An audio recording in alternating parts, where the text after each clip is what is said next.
అందరికీ నమస్కారం. నా పేరు శ్రీకాంత్ చిలివేరు. నేను singer come event organiser.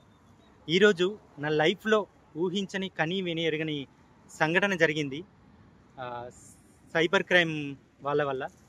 So అదేంటో ఖచ్చితంగా మీకు చెప్పాలి అనే ఉద్దేశంలో నేను ఇప్పుడు మీ ముందుకు వచ్చాను. నేను ఈవెంట్కి రెడీ అవుతున్న క్రమంలో అనుకోకుండా ఒక కాల్ వచ్చింది. లిఫ్ట్ చేశాను. మీ ఫోన్ ఒక 2 అవర్స్లో హ్యాంగ్ అవుతుంది, ఫోను డిస్కనెక్ట్ అవుతుంది అని చెప్పడం జరిగింది. కస్టమర్ కేర్ లాగా మాట్లాడారు. అయ్యో అదేంటి అంటే మీరు ఒక సైబర్ క్రైమ్లో ఇరుక్కున్నారు, సో మీ ఫోను డిస్కనెక్ట్ అవుతుంది, మీకు అరెస్ట్ వారెంట్ రాబోతుంది అన్నట్టుగా మాట్లాడేది. ఇదేంటి సార్ అంటే, సో అది అనేలోపే నాకు వాట్సాప్లో కాల్ వస్తుంది. ఏది ముంబై పోలీస్ అని చెప్పేసి లోగోతోని వాట్సాప్ కాల్ వచ్చింది. లిఫ్ట్ చేస్తే శ్రీకాంత్ ఇస్ దిస్ యువర్స్ అని చెప్పేసి మాట్లాడితే ఎస్ సార్ ఐఎమ్ శ్రీకాంత్ అని చెప్పడంతో మీ ఫోన్లో ఇల్లీగల్ కాంటాక్ట్స్, ఇల్లీగల్ ఇష్యూస్ చాలా జరిగాయి, సో మీ మీద కేసు ఫైల్ అయింది ముంబైలో. సో మీరు 2 అవర్స్లో మీరు ఫాస్ట్గా ఇక్కడికి కొలావానో ఏదో స్టేషన్ పేరు చెప్పారు, కొలావానో అక్కడికి రావాలి అని చెప్పేసి అనడం జరిగింది.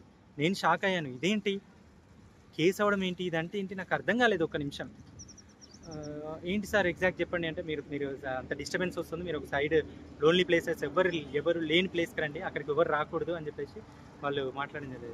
ఓకే సార్, ఓకే ఫైన్ అని చెప్పాను. కార్లో కూర్చుండి మాట్లాడుతుంటే చెప్పారు, మీ కాంటాక్ట్తోని చాలామంది కాల్స్ వెళ్ళాయి, మీ అకౌంట్లో, మీ బ్యాంక్ అకౌంట్లో 900 crores చేంజ్ ట్రాన్సాక్షన్ జరిగాయి, ఇవన్నీ ఎక్కడివి, సో మీ మీద ఎఫ్ఐఆర్ ఫైల్ అయింది, మీకు అరెస్ట్ వారెంట్ ఇష్యూ అయింది అని చెప్పడం జరిగింది. నేను షాక్ అయ్యాను, ఇదేంటి అని. నాకు ఒక వైపు ఈవెంట్ టెన్షను, సడన్గా ఎప్పుడు లేనిది పోలీసులు కాల్ చేయడం ఏంటి, ఇదేంటి. నేను బీయింగ్ ఏ పోలీస్ వాలంటరీ, నేను పీస్ కమిటీ మెంబర్ని, 1 టౌన్లో కరీంనగర్లో పీస్ కమిటీ మెంబర్ని. అయినా కూడా నేను వాళ్ళు మాట్లాడిన మాటలకి నాకు ఏం అర్థం కాలేదు. నేను గుడ్డిగా నమ్మేశా, బ్లైండ్గా. వాళ్ళు మాట్లాడుతుంటే నేను వాళ్ళ ఊబిలోకి వెళ్ళిపోయా. తర్వాత ఏమైంది, అలాగే కంటిన్యూషన్లో వాళ్ళ సుపీరియర్ కనెక్ట్ చేస్తున్న, సుపీరియర్ మాట్లాడతాడు మీ గురించి, సుపీరియర్ ఇంట్రాగేషన్ చేస్తాడు అని చెప్పేసి అన్నాడు. ఇదేంటి అనుకునే లోపే వెనకాల full setup, police setup, Mumbai police అని ఉండి సింహాలు అదంతా సెటప్ ఉంది, ఒక పోలీస్ డ్రెస్ వేసుకొని ఉన్నాడు. అంతా సెటప్ చూసి ఇంకా నమ్మకం కలిగింది నాకు. అవునా, ఏంది అసలు ఎటు పోతుంది లైఫ్ అనుకునే లోపే కమిషనరు ఎవరో సంథింగ్ మాట్లాడారు, నీ ఆధార్ కార్డు చూపించు అని గట్టిగా అడిగారు. షో మీ ఎవరు ఆధార్ కార్డు అనేసరికి నాకు ఏం అర్థం కాకుండా భయంతో ఆటోమేటిక్గా క్లియర్గా చూపించన్నారు, కొంచెం లాంగ్ పెట్టు, క్లియర్గా చూపించు అన్నారు. చూపించాను. ఓకే, నీ మీద ఫైల్ అయింది, సో నువ్వు ఖచ్చితంగా అటెండ్ అవ్వాల్సి ఉంటుంది, ఫర్దర్ డీటెయిల్స్ మా జూనియర్ మాట్లాడతాడు అన్నట్టుగా మాట్లాడారు.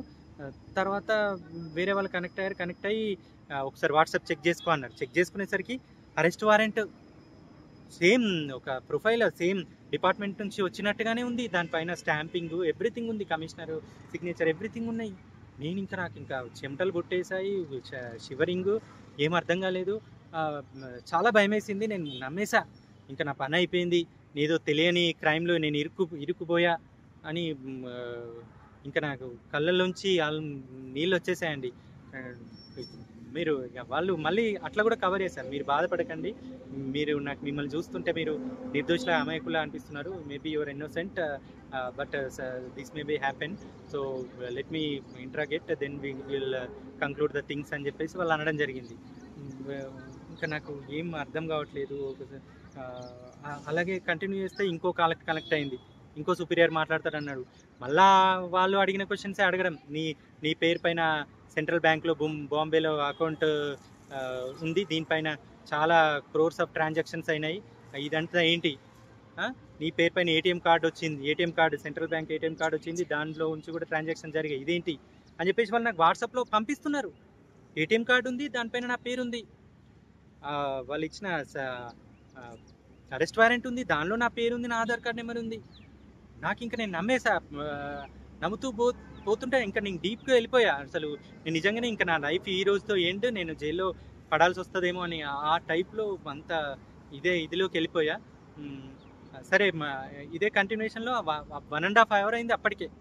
1.5 అవర్ అయింది. లాస్ట్ మూమెంట్లో సిబిఐ కనెక్ట్ చేస్తారు. సిబిఐ ఫైనల్ ఇంటరాక్షన్ ఉంటుంది నీకు, దీంతో మీకు ఫైనల్ అయిపోద్ది అంటే సిబిఐ ఆల్మోస్ట్ 15 మినిట్స్ మాట్లాడాడు. మాట్లాడుతూ ఆయన మాత్రం ఫేస్ చూపించలేదు, ఓన్లీ ఆ సిబిఐ స్టిక్కర్ ఏదో లోగో పెట్టి మాట్లాడారు. మాట్లాడుతూ ఇట్లా చాలా సీరియస్ యాక్షన్ తీసుకోవడం ఉంటుంది, 7 years జైల్లో ఉంటారు, సో అండ్ సో సెక్షన్స్ ఏవో చెప్పాడు.